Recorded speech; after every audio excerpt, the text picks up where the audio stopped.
Hey, everybody, welcome to this very special 8-part series of the Melanated Midlife podcast.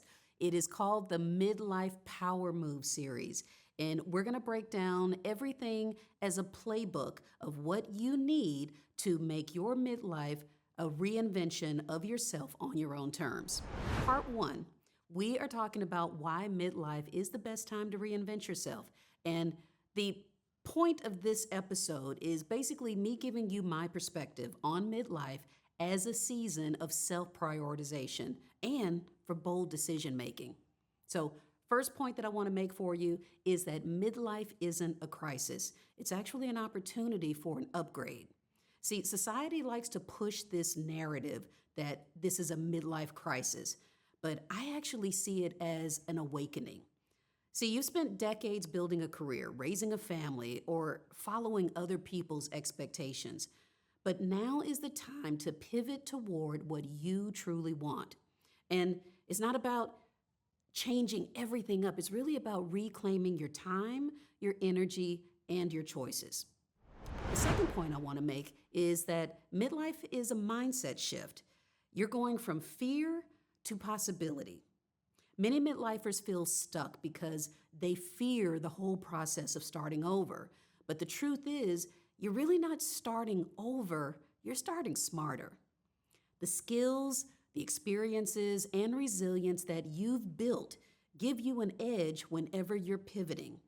So I want you to actually take a moment to do this exercise. Think about the last time that you took a big risk. What did you learn? How did it work out? Really take a moment to reflect on that, and I bet you're going to realize that you're a lot stronger than you might have originally assumed. The third point is asking, what is your exact midlife pivot? And it's not always just about your career. Pivots aren't always about leaving a job. Sometimes they're about reclaiming your peace, redefining relationships, or restructuring your lifestyle. Some common midlife pivots, of course, include career shifts or even going into entrepreneurship. It could be downsizing or just simplifying your home life. It could be ending toxic relationships, whether those are romantic, friendships, or even family. It also can look like prioritizing your health, your wellness, and self-care like you've never done before. And as a personal reflection, I really want to know, have you been ignoring that little voice in your head that's already been telling you that it's time for a change? Point number 4, why it's so hard to pivot and how to get over it. We have a lot of fears, whether it's the fear of judgment. What will people think? Fear of failure. What if I mess up? Fear of uncertainty. What if this doesn't work? Reframe all of that.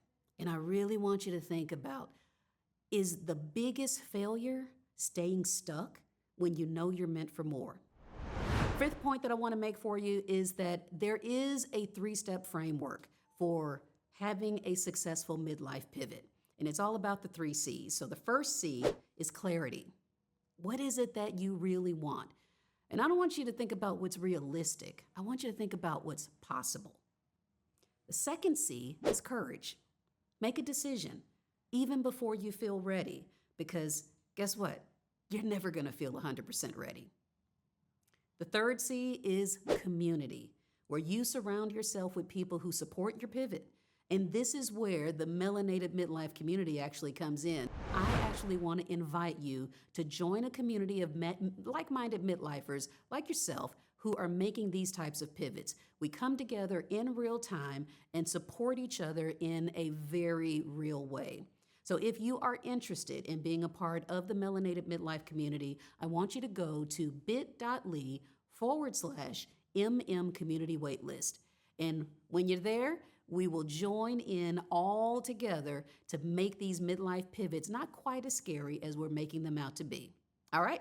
We will see you in part 2 of this 8-part series.